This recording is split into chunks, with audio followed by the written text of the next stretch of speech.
What's up, fellas? This is Pastor Autry, and thank you for joining us for another Men's Bible Brief.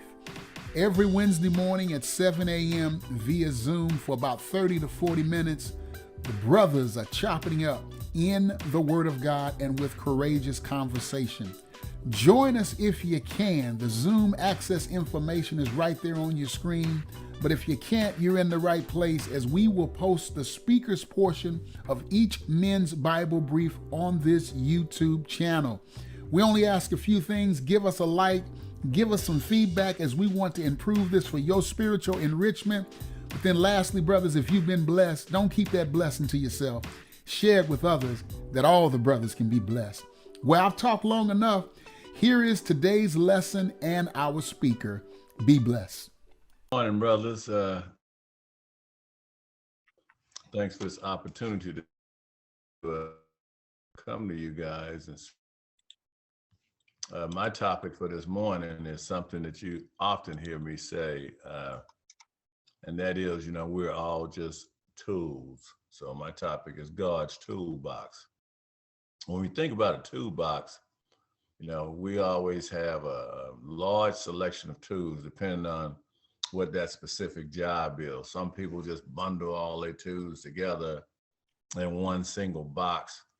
But a true DIYer, if you haven't heard the term before, DIY, that's do-it-yourselfer. People such as myself and a lot of other people who like to do everything themselves, we tend to break our tools down by the job. I have two different toolboxes for car repair. I've got one with the SAE tools in it, one with the metric tools in it. I have a computer repair box. I've got an electric repair box. I've got a repair box for assembling LED lights. So when I need LED lights on a car or a motorcycle, I like to make my own. That way they're specific to the length.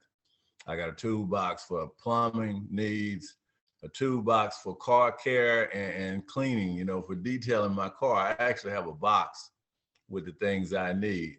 A toolbox with all my air tools, my nail guns, my air hammers and stuff like that. So I like to break my tools down based on the actual need that I have or what I'm doing. In Luke 6:13, it stated that Jesus chose 12 men to be disciples. That's what he named these 12 men, was disciples. Mark 6:30, the 12 were called apostles. You'll find that all throughout the Bible, because they were taught to go out and preach the word and also do healing. So Jesus sent them out among the people. Jesus chose 12 of these people very carefully. I pay a lot of attention to the way he chose these men. They were just regular people, and these apostles were sent out to all of the cities to try to preach the gospel. I believe these 12 men were tools used by the Lord to go out and spread the good news that God lives and God saves. Now, every man brought something different to the table. You might say that these 12 men were evenly yoked. I remember when I first heard that term, evenly yoked, it was mentioned with finding a mate. And during my younger days, I thought evenly yoked meant I found a mate that was a lot like me. Well, needless to say, that marriage failed because we were both trying to wear the pants. She was too much like me. Later on, I learned that evenly yoked meant this woman brought to the table things that I didn't have, abilities I didn't have, parts of me that were missing. And I'm married to that angel to this day. I also found it was interesting that Jesus found common men as disciples. Many of them had different skills, different life experiences. It sometimes baffles me when I meet men and women who only wish to communicate with other saints in the church. Just as it baffles me when I see everyone in certain churches that wants to be the pastor. Not everyone has the calling to be a pastor or to be a priest. But that doesn't mean you cannot bring the word in your own way to your corner of the world. Everyone cannot be a shepherd, okay? But we can all be fishermen of men. I believe Jesus uses all of us in many different ways to spread the gospel and to ensure it reaches every corner of the earth. Every one of us have the ability to reach a segment of the population that is specific to our journey. It is there where we must do everything we can to bring souls to the teaching of the Lord. Imagine if we were all the same tool. If you open your toolbox and found nothing but screwdrivers in that toolbox, how much repairing could you do with a box full of screwdrivers? I want to take Peter and Paul as an example, because they were so different. Peter actually, his name was Simon, and Paul, his real name was Saul in the beginning, but, they came into their second name by which Christians commonly refer to them today after they began following Jesus.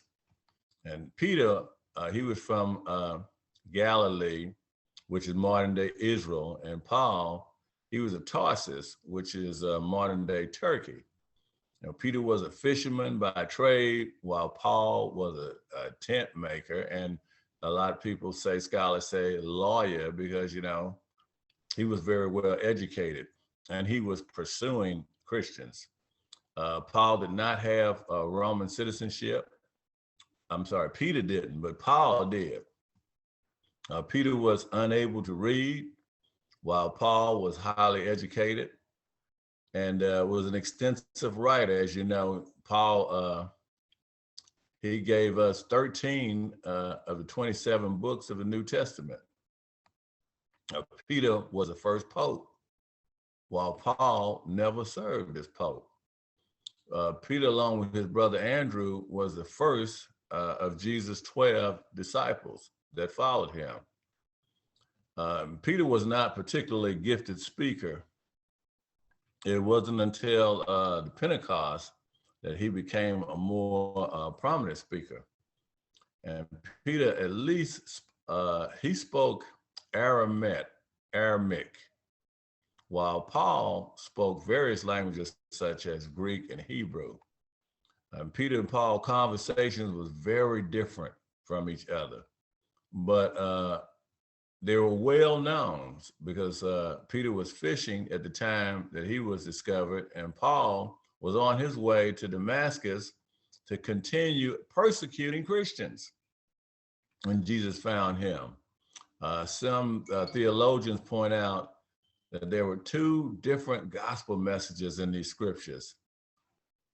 The gospel that Peter taught was superseded by Paul's gospel, which is by faith only and targets the Gentiles.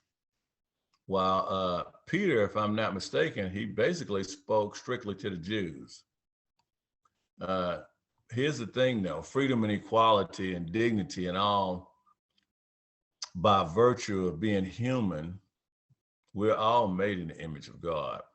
So even if you're not a priest and you're not a pastor, you are still one of God's unique tools, and you have the ability to be a fisherman of men. You have all been created uniquely and divinely. You've been divinely ordained to spread the word, to spread the gospel.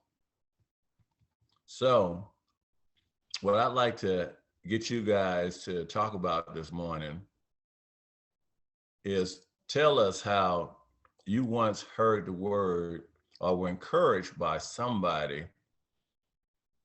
with a message that you had heard many times before, but it never came across to you. It was just the person that was delivering the message finally got through to you. The person that finally tried to save you was somebody common, somebody that you wouldn't normally expect to be. Secondly, tell us how you have used your own experiences to attempt to bring somebody to Christ. Maybe you're still working on that person. And thirdly, now that you know you're a fisherman of men, where's your pond? Where do you connect to men daily and attempt to spread the word? I want to answer some of these questions first myself by saying, my father told me many things growing up, and it kind of went in one ear and out the other.